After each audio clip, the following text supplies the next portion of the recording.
Okay, so after that great, wonderful story from my Aunt Paula, we're actually going to talk about springtime and actually one of the more important things, gardening in the springtime, which you just talked about. Springtime is a time of new life.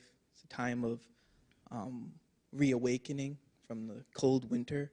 Traditionally, Native people at springtime, after the cold winter, they would move their houses. They would go towards the ocean, where there's plenty of food and where the fish are starting to run up the stream, fish like heron, salmon. Also, springtime is, think about it in a Disney sense, it's this time of love also, love. So like Bambi Twitter-pated, and actually I have my love right here in Donis. So it's a time of love, and it is springtime right now, so I actually give her a lot of gifts right now because I love her so much and stuff. So it's kind of a seasonal thing. So love, one of the key things that Native people did during this time was trying to matchmake. And, a tribe is only so big, so they can't really, date your cousins and stuff. So they would have these things called social events, these social dances. And at this springtime, since it was a time when everyone's starting to get out of their houses, out of their weetus, out of the nishquatos and squishquatos, which is houses of dome-shaped houses. People call them wigwams. You probably heard of wigwams before, covered in bark. So they would get out of these houses and they would come outside and they would feel, energized from the winter, and they'd finally get to come outside and to spend so much time inside doors, and they'll do social events. Social events, they would do singing and dancing.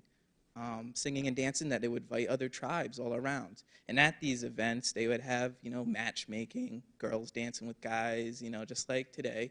And this is, a fun time for all tribes. It would actually be a way to create treaties between tribes and get to know each other and create, relationships between two neighboring tribes. So, getting back, what else we got on here?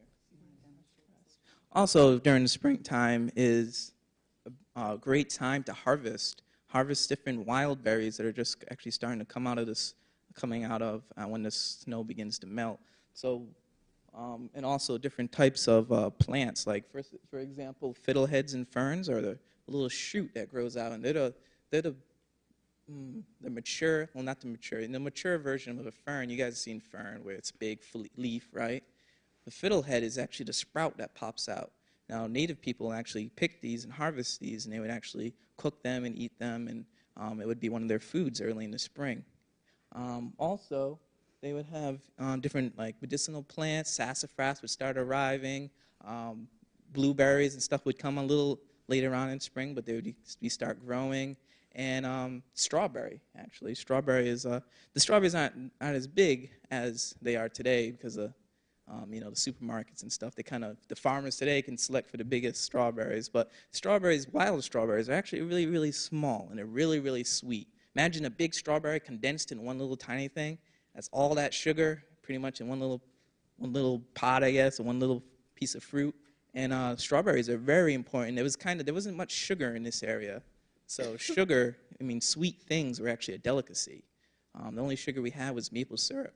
And maple syrup would come from the trees, the maple trees, and that would be also another thing that we would harvest during the springtime. Saquon, which I didn't fail to mention that. But anyway, Saquon means spring. So maple sugar, you would tap trees, and they would come out the tree. The syrup, we would boil it down, and we could make, that would be our form of sugar, so it would be our sweetener. So strawberries are very important, and my Aunt Paula is going to tell you another story, right? No? Not quite yet. Not quite yet? I'm going to do the... Oh, you said blank.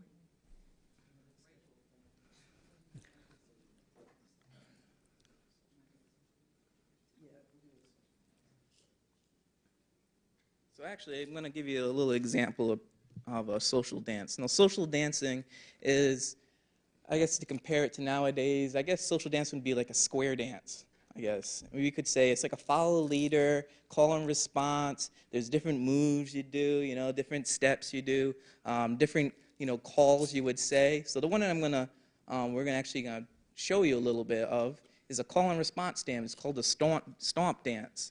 And we'll give you a little preview of it anyway. We're not going to actually dance it, but we'll give you a song. All right?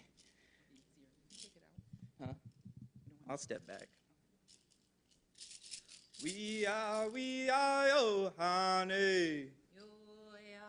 Haneo. We are yo hane. Yo ea haeo. We are yo hane. Yo ea haneo. We are yo hane. Yo ea haneo. Okay, so that's the kind of an example of one verse that would be a call and response. So actually, I want you guys to participate a little bit, and I know there's probably some great singers out there. This is pretty easy. I'm gonna say, hare, hare, and you guys are gonna say dump dump. All right? Let me try it first. Go. Everyone say dump dump. Dum dum. All right. So when I go hare, you go dump dump. All right. Ready? Hare, Dum dum. hare, Dum dum. hare, Dum dum. hare, Dum dum. hare, Dum dum. hare, Dum dum. hare, Dum dum. hare, Dum dum. hare, Dum dum. hare, Dum dum. hare, Dum dum. hare, Dum dum. hare. Dum dum. Whee! That's good. That's good. That's good. You guys got it. Good job. Yeah, clap for yourselves. Blanket.